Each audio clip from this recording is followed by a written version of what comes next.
Jungle Cruise now joins a long list of movies based on Disney theme park attractions. Pirates of the Caribbean, Tomorrowland, Tower of Terror, Country Bears, Haunted Mansion, and the list goes on. But is this one worth a watch today? I was able to see this film early, and I'm gonna give you my thoughts right now.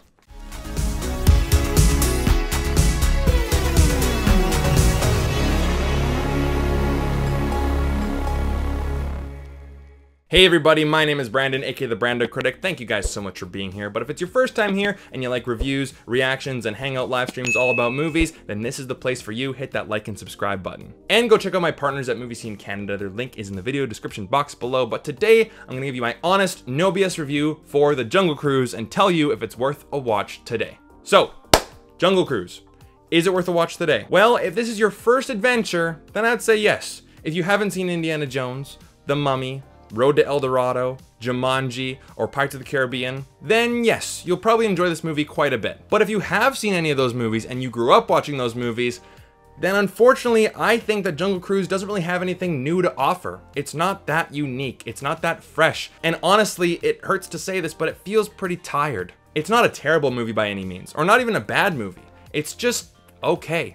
Just a middle of the pack one. But let's talk about the story here. So we have Frank, played by Dwayne "The Rock" Johnson, and he's a skipper for a boat down in Brazil. His main day job is to give jungle cruises to rich tourists who go to visit there. But when Emily Blunt's Lily and her brother McGregor, played by Jack Whitehall, come down to the Amazon rainforest, they hire him to take them to a certain ancient legendary tree that supposedly gives life. And of course they want to research it for medicine. So that's the basic story. And I'll be honest with you guys.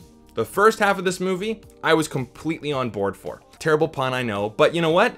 There are quite a few terrible puns in this movie, but if you guys have been on the ride, you will know that that's the charm of the Jungle Cruise ride. Dwayne Johnson is extremely charismatic. The town looks just like Adventureland, and I'm like, ah, I'm home. This is some Disney magic right here, guys. The score was lighthearted and adventurous, and the action was fun. It was exciting. It was the kind of action where it's like the ladder will bump up here, and then that thing flies over here, and then that hits that person, and then it goes out the window, and then oh my god, all this stuff happens. It's imaginative, it's creative, it's fun. I'm enjoying what I'm seeing. And I thought to myself, I'm watching a classic old school adventure. Count me in, Disney, I am on board. And then one stunt to end a certain action sequence pretty early on in the film. It would have been really exciting if it was done for real, but it was CGI. And it kind of hurt my soul a little bit because it just completely took me out of the movie. And I get it. CGI is everywhere nowadays with these movies. But for some reason, that one stunt, I'm like, oh, it kind of hurt my soul. And honestly, the second half of the movie, I'm like, I'm done. I honestly thought I needed to turn it off, or felt like I could, because I already saw the movie. I got everything I needed in the first half, and everything was set up perfectly, and they just don't really do anything with it in the second half. Quite a big letdown. The action and the adventure, again, in the beginning, it was simple, it was quaint, it was adventurous, it was fun. In the second half of the movie, it just got bigger and more bloated and just fake. It felt too glossy. It was all CGI. There was no excitement in it. It just felt numb. It was like watching Indiana Jones and the Kingdom of the Crystal Skull, right? You watch that movie compared to the originals, you can tell that what you're watching is not real. It's not exciting. The romance that's blossoming between Emily Blunt and Dwayne "The Rock" Johnson, right? You could guess that was happening from the trailer, right, guys? Come on. Yeah, I didn't buy it. Now, Emily Blunt, I thought she was great in the movie. I definitely thought that she was charming, she was charismatic, she had spunk, she had energy.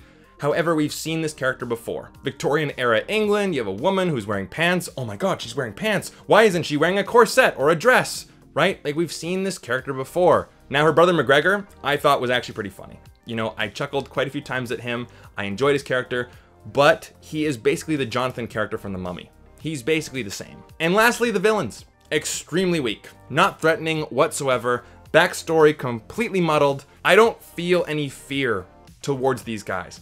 I don't feel any connection with these guys. It's kind of like Pirates of the Caribbean on Stranger Tides, where you have just so many different parties after the same thing, but you don't know anything about them. It's just a big disappointment.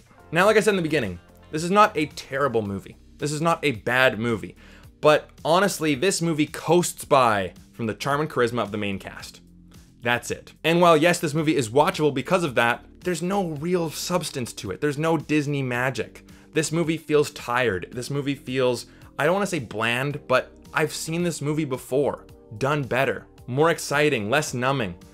it's unfortunate. And that's why I say if you've never seen any of those action movies before or any adventure movies, then sure, take your family to see Jungle Cruise. You have a good time. Again, I've seen movies like this before done better. So my overall rating is a 2 out of 5.